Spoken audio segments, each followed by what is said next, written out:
Hi, welcome back ulit. Immediately. After I created the video lecture nung single entitled But Married at the Time of Sale, so I decided to proceed immediately with this video lecture on married but divorced abroad because somehow they are intertwined, no? Connected with each other. So, let's proceed. Again, we go back to our ritual, the definition of due diligence.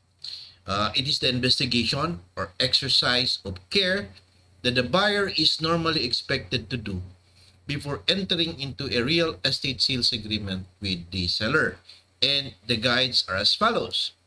Know the proof of ownership, know how to verify a land title, know the seller, conduct ocular inspection, know the taxes and legal expenses, find the real notary public. Now, we've done with the proof of ownership, know how to verify a land title. We're still here sa know the seller. Now, the third guide, know the seller, meron din tayong mga questions pa. Is the seller married? Is the seller married to a foreigner? Is the property co-owned by two or more persons? Is the seller represented by an attorney in fact? Is the seller a corporation? Yun ang mga questions, no? Which each questions na naman, mayroon na naman yan silang sub-questions or issues. We're still here. Is the seller married? Now, in this question, is the seller married? Meron tayong mga sub-questions. As I said, is there a prenuptial agreement? When is the date of marriage? Single in the title but married at the time of sale. Yun lang yung katatapos natin ng video. Married but divorced abroad. Married but separated in fact. There is a court degree of annulment or nullity. Take note, iba po yung decree of annulment, iba po yung decree of nullity. And there is a court decree of legal separation. Now, we're done with this prenuptial agreement. When is the date of marriage? Done also. Now we are single in the title but married. Tapos na rin tayo niyan. Married but divorced abroad. Yan ang topic ngayon. Married but divorced abroad. So, let's proceed. No? Again, bakit natin tatanong kung ang seller is married? Hindi po tayo nag-uusyoso sa buhay ng ibang tao.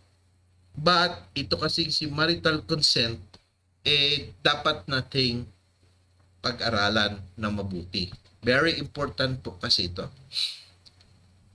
Now, dito sa issue natin ngayon, yung married but divorced abroad, ang general rule po niyan, divorce is not recognized in the Philippines. Wala po talagang divorce sa Pilipinas. There are three recognized separation, yung annulment, declaration of nullity of marriage, tsaka yung legal separation. Though merong isang kind of divorce, sa Sharia court yon, if you belong to the same Islam faith.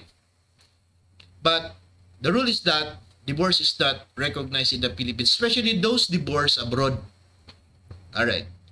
Except kung meron kang judicial recognition of divorce, wherein that divorce abroad, you will have it recognized here in the Philippines by filing a petition in court for a judicial recognition of divorce. And if it will be granted, then technically speaking, your marriage here will also be considered as parang severed na rin. No?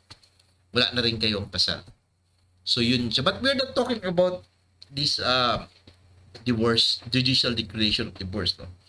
We'll save that for another video lecture. Ang issue natin dito yung property relations nila. Now, take note that what we are talking here is the marriage between Filipinos. For example, one Filipino spouse went abroad and got a divorce there. And then, question is, ang marriage ba nila sa Pilipinas, wala na. The answer is no. Ang kanilang marriage sa Pilipinas existing pa po. And therefore, yung marital consent issue, tatalakayin natin dahil dyan. Alright. So, marital consent needed in the following instances. If the property regime is absolute community property, alam na natin yan, ha? And number 2, if it is not an excluded property. We'll discuss what are the excluded properties later on. Marital consent not needed, hindi kailangan dito sa mga instances na ito. If it is an excluded property. Ibig sabihin, exclusive property ng isang spouse yun. Number 2, if there is a complete separation of property sa kanilang property regime. May prenuptial sila na complete separation of property. Kahit na umalis yung isang spouse abroad and nag-asawa siya doon, nag-divorce, kahit ano pang ginawa niya, no need for the marital consent because complete separation of property naman sila.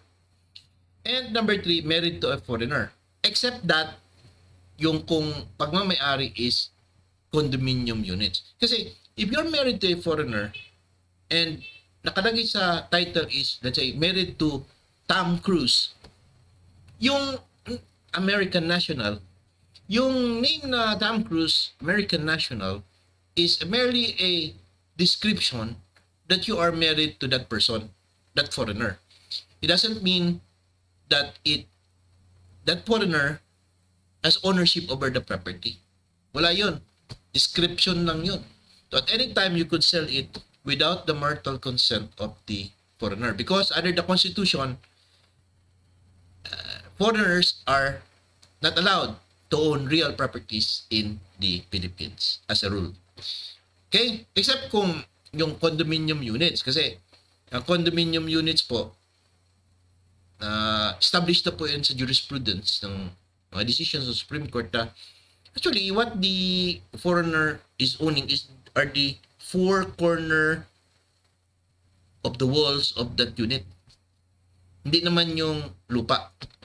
Kasi paglabas niya, common areas na owned by the condominium corporation. So, basically, pwede sila maka-own ng condominium unit as long as we follow the 60-40 rule, no? Hindi ang threshold noon 60% Filipino, 40% foreigners. Hindi sila maglampas doon. Okay. So, again, we will reserve that discuss it extensively in a separate video lecture.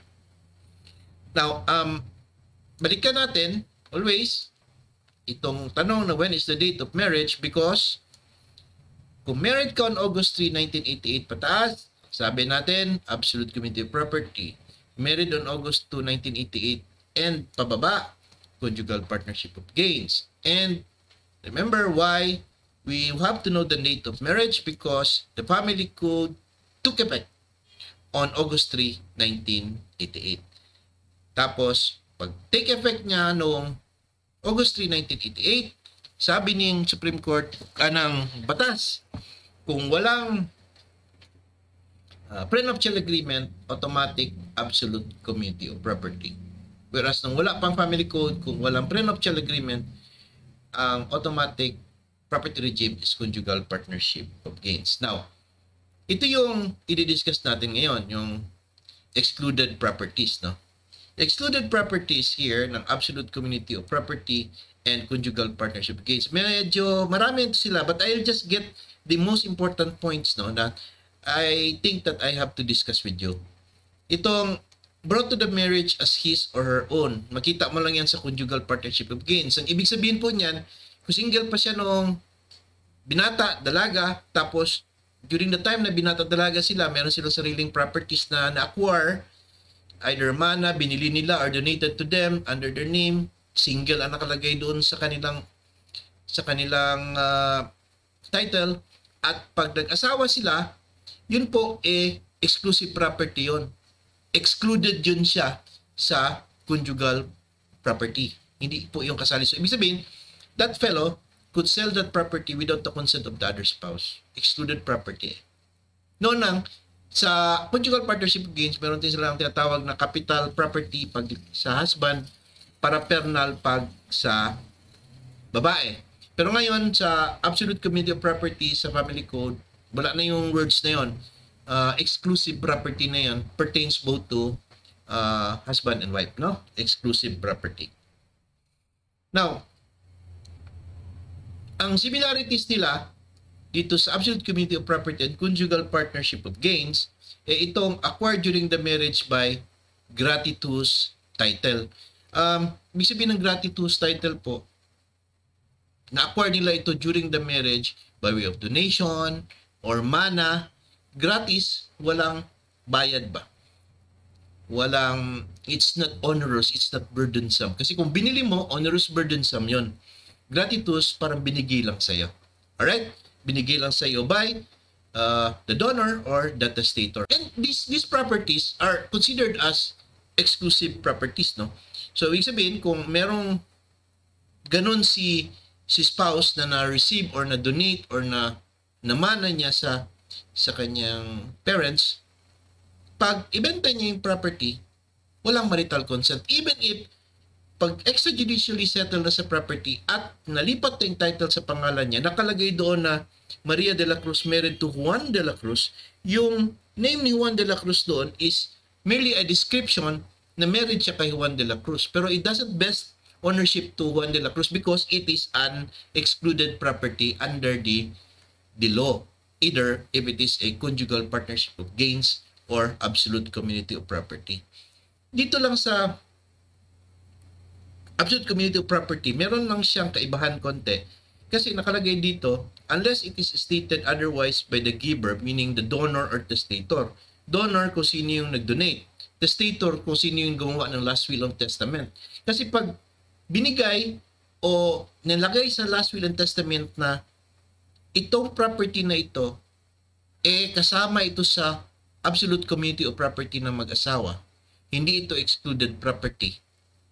Ibig sabihin, both spouses must consent in case they will sell it. And in case the property is settled and placed under the name of their names, ibig sabihin, both of them are owners. This is not merely a description that one is married to another.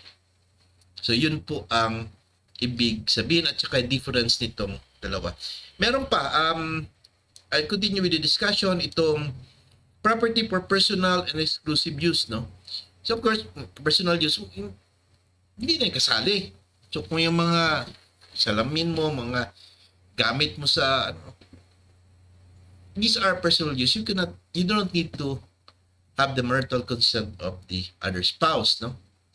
Bisikleta, ganyan ba yung exclusive use personal mo? Barbell, ganyan. However, itong jewelry forms part of the community property, sabi ng batas. So, if you keep on giving jewelry to your wife, kailangan, continue. Anyway, at the end of the day, community property, kayo naman dalawang may-ari niya, no? Okay. And, itong parating tanong sa akin, if they come to the office, itong sasakyan, kotse, kailangan ba ng marital consent ni spouse?